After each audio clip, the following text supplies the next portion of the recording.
क्या आपने कभी गौर किया है कि जब भी आप कोई नया काम करने जाते हैं या फिर परीक्षा देने जाते हैं तो आपके जो माता पिता है वो आपको दही चीनी खिला करके भेजते हैं। तो क्या सिर्फ ये एक परंपरा है या इसके पीछे छुपा है कोई गहरा साइंस? तो इसका जवाब है यस, इसके पीछे छुपा है गहरा साइंस। सिर्फ यही एक चीज नहीं है, इसके अलावा कई सारे ऐसे चीज है जैसे आपके माता पिता कई बार आपसे कहते होंगे कि बेटा उत्तर में सिर रख करके कभी नहीं सोना चाहिए। इसके भी पीछे छुपा है गहरा साइंस। और जब भी आप मंदिर में जाते हैं तो मंदिर में जाते समय आप घंटी को बजाते हैं और आते समय भी घंटी को बजाते हैं, और इसके भी पीछे छुपा है गहरा साइंस। तो चलिए आज 7 भारतीय रीति रिवाजों के बारे में जानेंगे जिसके पीछे छुपा है गहरा साइंस। क्योंकि हमारे पूर्वजों को ये पता था इंडियंस की इंटेग्रल पहचान भी है। उनका वैज्ञानिक दृष्टिकोण से क्या संबंध है? It is also ancient science. Hello everyone, मेरा नाम है किशोर और आज हम बात कर रहे हैं 7 भारतीय रीति रिवाजों के बारे में जो कि बहुत ज्यादा शॉकिंग है और साइंटिफिकली प्रूवन है। देखिए, आपने बचपन में देखा होगा कि आपके माता पिता, आपके दादा दादी, आपके आस पड़ोस के लोग जो है वो आपको कई ऐसे काम होते हैं जो आपको करने से मना करते हैं, लेकिन उसके पीछे की जो रीजन है वो आपको नहीं बताते। लेकिन उनमें से बहुत सारी चीजें साइंटिफिकली प्रूवन है और उसके पीछे की साइंस आज मैं आपको बताने वाला हूँ। एक एक करके 7 भारतीय रीति रिवाजों के बारे में बात करेंगे जो कि आपके घर में भी फॉलो हो रहे हैं, और इन सभी रीति रिवाजों के पीछे की साइंस को जान करके आप बहुत ज्यादा शॉकिंग हो जाने वाले हैं, हैरान हो जाने वाले हैं। तो चलिए शुरू करते हैं। देखिए, पहला जो इंडियन रिचुअल्स है वो है सिंदूर लगाना या फिर तिलक लगाना। क्या सिंदूर लगाना और तिलक लगाना ये साइंटिफिकली अच्छी चीज है? तो इसका जवाब है यस।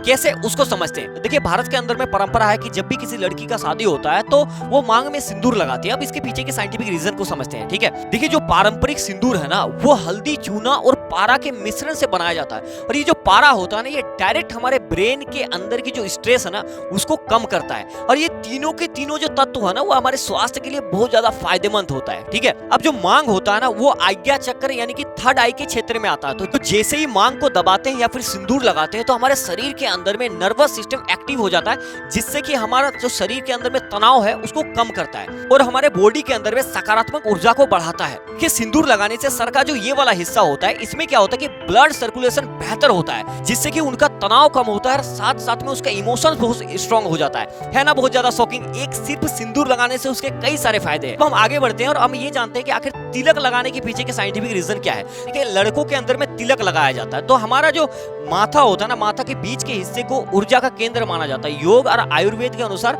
इसको कई सारे ऊर्जा का केंद्र होता है, लेकिन इनको भी ऊर्जा का केंद्र माना जाता है। तो तिलक में हम क्या इस्तेमाल करते हैं? तिलक में या तो फिर हम चंदन इस्तेमाल करते हैं या तो फिर कुमकुम का इस्तेमाल करते हैं। तो जब हम तिलक लगाते हैं तो यहाँ पर थोड़ा सा जब प्रेस करते हैं तो इसमें क्या होता है कि हमारा माइंड का ये वाला हिस्सा एक्टिव हो जाता है, जिससे कि हमारा जो मानसिक शांति और एकाग्रता बढ़ता है, और साथ ही साथ में हमारा स्ट्रेस को कम करता है और गुस्सा को भी कंट्रोल करता है। और साथ साथ में जब हम चंदन लगाते हैं तो साइंस ये कहती है कि चंदन जो है वो बहुत ठंडा चीज होता है, जिससे हमारा दिमाग को भी ठंडा रखता है। तो तिलक लगाने के पीछे ये था साइंटिफिक रीजन। उम्मीद करें ये चीज आप जान पाए होंगे। अब हम आगे बढ़ते हैं और अगला जो रिचुअल्स है वो है फास्टिंग यानी कि उपवास। देखिए, फास्टिंग यानी कि उपवास सिर्फ हिंदू धर्म में नहीं बल्कि हर एक धर्म में लगभग फॉलो किया जाता है।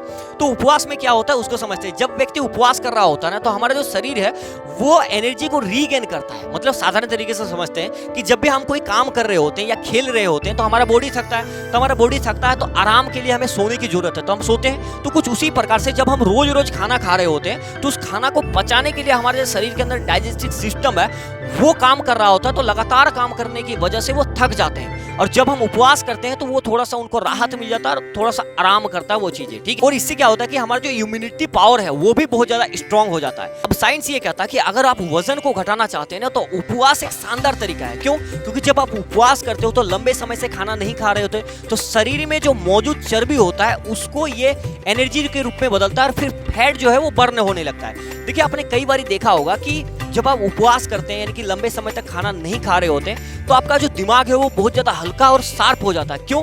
क्योंकि लंबे समय तक जब आप खाना नहीं खा रहे हैं तो आपका जो एनर्जी है वो डाइजेस्टिव सिस्टम यानी कि पाचन तंत्र में एनर्जी खर्च नहीं हो रहा है। अब हमारा ब्रेन जो है वो ज्यादा एक्टिव हो जाता है, जिससे कि हमारा एकाग्रता और कंसंट्रेशन पावर बढ़ता है। तो ये था उपवास यानी कि फास्टिंग के पीछे की साइंटिफिक फैक्ट जो कि आप समझ पाए होंगे। अब हम अगले रिचुअल्स की ओर बढ़ते हैं और अगला रिचुअल्स है हमारा सोना। देखिए, आपके घर में कई बार ऐसे बात हुआ होगा कि घरों को जो है वास्तु के हिसाब से बनाया जाना चाहिए, बेड को इस दिशा में नहीं लगाना चाहिए। ऐसा क्यों? इसको समझते हैं। देखिए, साइंस ये कहती है कि उत्तर के दिशा में सिर रख करके कभी भी हमें सोना नहीं चाहिए। क्यों?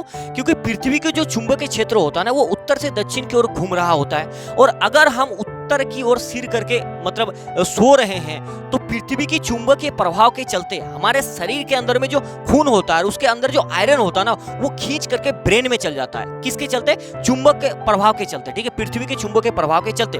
और जैसे ही आयरन ब्रेन में चला जाता है तो हमें फिर होने लगता है एंजाइटी, स्ट्रेस, और पूरी रात भर तो लगभग नींद ही नहीं आती है। और अगर ये काम हम लंबे समय से कर रहे हैं, मतलब एक अलग मतलब उत्तर की दिशा में हम सो रहे हैं, तो कई बार बड़ी बड़ी प्रॉब्लम्स को देखने को मिलते हैं, जैसे ब्रेन हेमरेज के प्रॉब्लम। तो क्या है बेस्ट पोजीशन, क्या है सोने का? तो या तो आप ईस्ट और वेस्ट में सो सकते हैं, लेकिन नॉर्थ में यानी कि उत्तर में आपको सोना नहीं है। तो सोने के पीछे कई बार ये कहा जाता है, इसके पीछे होता है ये साइंटिफिक रीजन। उम्मीद करें ये भी चीजें आप जान पाए होंगे। अब हम अगले रिचुअल्स की ओर बढ़ते हैं, और अगला रिचुअल्स है हमारा तुलसी का पौधा और पीपल का पेड़। देखिए, भारत के अंदर में जो तुलसी का पौधा होता है और पीपल का पेड़ होता है, ये बहुत लंबे समय से ही इसको पूजते हुए आ रहे हैं। और आपके घरों के अंदर में कई बार आपको कहा होगा कि पीपल का पेड़ को पूजते, आपने देखा होगा अपने घरों के लोगों को, ठीक है। तो इसके पीछे की साइंस को समझते हैं, ठीक है। देखिए, जो पीपल का पेड़ होता है ना, ये एकलौता ऐसा पेड़ है जो कि 24 घंटा ऑक्सीजन दे रहा होता है। बाकी के जितने भी पेड़ होते हैं वो सिर्फ मतलब दिन में ऑक्सीजन दे रहा होता है, रात में नहीं देता। लेकिन ये एक एकलौता ऐसा पेड़ है जो कि 24 घंटा ऑक्सीजन दे रहा होता है, इसीलिए इनको पूजा जाता है, प्राचीन समय से ही पूजते आ रहे हैं। ये है इसके पीछे की साइंस। अब हम तुलसी के पौधे के ऊपर में बात करके, तुलसी का जो पौधा होता है ना, ये एंटीबायोटिक और एंटीवायरल के गुण के होते हैं, जो कि हमारे शरीर के जो मतलब रोग प्रतिरोधक क्षमता को बढ़ाते हैं। इसीलिए बहुत लंबे समय से पूजा करने के साथ साथ जो तुलसी का पौधा होता है उसको आयुर्वेद के औषधि के रूप में इस्तेमाल किए जाते हैं। यानी कि तुलसी पौधे के पास औषधि बनाने की शक्ति है इनके पास, इसीलिए इनका पूजा किया जाता है बहुत लंबे समय से। लेकिन अब कुछ इंपॉर्टेंट बातें मैं आपको बताने लग रहा हूं जो कि इंडियन रिचुअल्स के अंदर में मिथ है। जैसे कि आपने देखा होगा कि कई बार आपके घर के अंदर में जो चप्पल होते हैं वो उल्टे रख देते हैं, क्या, और आपसे कहा जाता है कि अगर आपने उल्टा देख लिया, कुछ भी हो, तो आपका भविष्य किस्मत खराब हो जाएगा। बट साइंस के अंदर में ये सब चीजें झूठ है, ये एक मिथ है, ऐसा कुछ भी नहीं होता।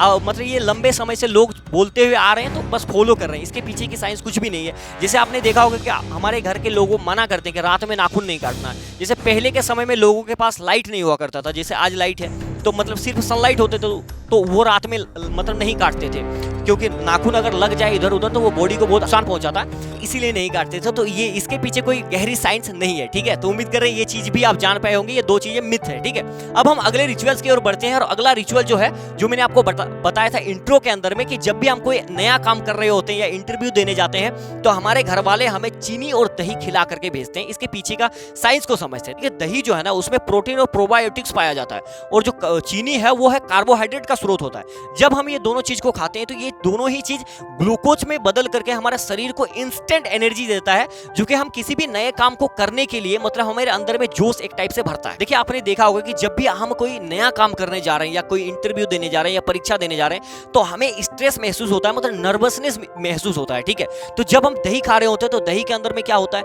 दही के अंदर में होता है प्रोटीन, प्रोबायोटिक्स और सेरोटोनिन, मतलब सेरोटोनिन रिलीज करता है, जिससे कि हमें रिलैक्स महसूस कराता है। और साथ ही साथ में ऐसा कहा जाता है कि दही एक मतलब सबसे ठंडा चीज है, जब इसे सेवन करते हैं तो हमारा जो पाचन तंत्र है वो ठीक रहता है, जिससे हमारा फोकस भी ठीक रहता है, जिसके कारण से हम पेपर में लिख भी सकते हैं। तो ये है इसके पीछे की साइंस। उम्मीद कर रहे हैं ये भी चीज जान पाए होंगे। और अगले रिचुअल्स के बारे में बढ़ते हैं, तो अगला रिचुअल्स जो है वो है मंदिर के अंदर में जाते ही हम घंटी बजाते हैं। जब भी आप मंदिर में जाते हो तो घंटी बजाते हैं। भी आप जब पूजा करते हैं या मेडिटेशन करते हैं तो आप एक वर्ड का मतलब उच्चारण करते हैं बार बार, वो है ओम, ठीक है। इसके पीछे की बहुत गहरी साइंस है। इसके पीछे साइंटिस्ट ने रिसर्च करा तो पाया गया कि जो ओम का साउंड होता है, यानी कि ओम का जो वाइब्रेशन फ्रीक्वेंसी होता है और जो हमारा यूनिवर्स का वाइब्रेशन फ्रीक्वेंसी होता है, वो दोनों ही मैच करता है। यानी कि ओम का साउंड और यूनिवर्स का साउंड लगभग सेम ही होता है। तो जब भी हमारे मुंह से हम जब ओम को उच्चारण करते हैं और उसके बाद जो वाइब्रेशन फ्रीक्वेंसी जो निकलता है, सेम हमारे दिमाग के अंदर से भी सेम वाइब्रेशन फ्रीक्वेंसी मतलब निकलता है, दोनों ही मैच होता है, जिसके कारण हमें बहुत ज्यादा आराम मिलता है। अब हम बात करते हैं कि जब भी हम मंदिर में जाते हैं तो घंटी जो बजाते हैं, सेम उसमें भी सेम केस होता है। तो जब भी हम घंटी को बजा रहे होते हैं तो घंटी में जो ध्वनि तरंग उत्पन्न होता है वो हमारे ब्रेन में जाकर के हमारे ब्रेन को बहुत ज्यादा शांति और ध्यान केंद्रित करने में मदद करता है। तो ये था इसके पीछे के साइंटिफिक रीजन। उम्मीद करें ये जान पाए होंगे आप। अब अगला रिचुअल्स के बारे में जानते हैं, और अगला है ये आपने देखा होगा कि आपने जो है कई बारी कॉइन्स को जो है हम पानी में रख देते हैं या फेंक देते हैं गंगा नदी में, कहीं पर भी, ठीक है। पहले के जमाने में कहा जाता था कि जब भी आप पानी में कॉइन को फेंकते हैं, पैसे को मतलब कॉइन सिक्के को फेंकते हैं, तो आपकी जो मनोकामना है, विशेष है, वो पूरा हो जाते हैं। क्यों? इसके पीछे की साइंस को समझते हैं। देखिए पहले के जमाने में क्या होता था कि हम कॉपर का जो कॉइन होता है वो पानी में डालते थे, और जब हम पानी में कॉपर को डालते हैं तो कॉपर क्या करता है, यानी कि तांबा क्या करता है कि पानी के अंदर में जो भी बैक्टीरिया होता है उसको खत्म कर देता है, जिससे पानी जो है वो बहुत ज्यादा प्योर हो जाता है। अब उस पानी को जो कोई भी व्यक्ति किसी भी काम में लगाए या पीने में लगाए या किसी भी उपयोग करे, तो उससे क्या होगा कि हमारा शरीर बहुत ज्यादा ग्लो करेगा, साथ साथ में हमारा जो पाचन तंत्र है वो बहुत ज्यादा स्ट्रांग हो जाता है। लेकिन आज के डेट पर ऐसा बिल्कुल भी नहीं होता। अगर आज के डेट पर आप कहीं पर सिक्के कहीं पर जाके देते हैं या पानी में रखते हैं और ऐसा सोच रहे कि होगा, तो बिल्कुल नहीं होगा। क्यों? क्योंकि पहले के जमाने में कॉपर का हुआ करता था सिक्का, लेकिन आज के जमाने में या तो स्टील का है फिर आयरन का है, तो उसमें ऐसा कुछ भी नहीं होता है। लेकिन एक चीज यह है कि इससे फायदा हो सकता है। अगर आपके पास कॉपर का ग्लास है घर पे और अगर आप उस पे लगातार पानी पी रहे हैं, तो आपको बहुत ज्यादा फायदा करता है, जिससे आपका बॉडी को ग्रो करेगा और आपका जो पाचन तंत्र है वो बहुत मजबूत हो जाएगा। तो ये थे कुछ 7 भारतीय रीति रिवाज और उसके पीछे की साइंस। उम्मीद करें कि ये चीज आप जान पाए होंगे। अगर ये वीडियो आपको पसंद आया हो, अच्छा लगा हो, तो अपने मित्र के साथ जरूर शेयर कीजिए। और अगर आपको इनमें से कोई भी और नया कुछ भी चीजें आपको पता है किसी और रिचुअल्स के बारे में, तो वीडियो के नीचे कमेंट कीजिए। और अगर आपको इसका दूसरा पार्ट चाहिए तो वो भी बताइए। नेक्स्ट किसी वीडियो में, तब तक के लिए धन्यवाद। जय हिंद।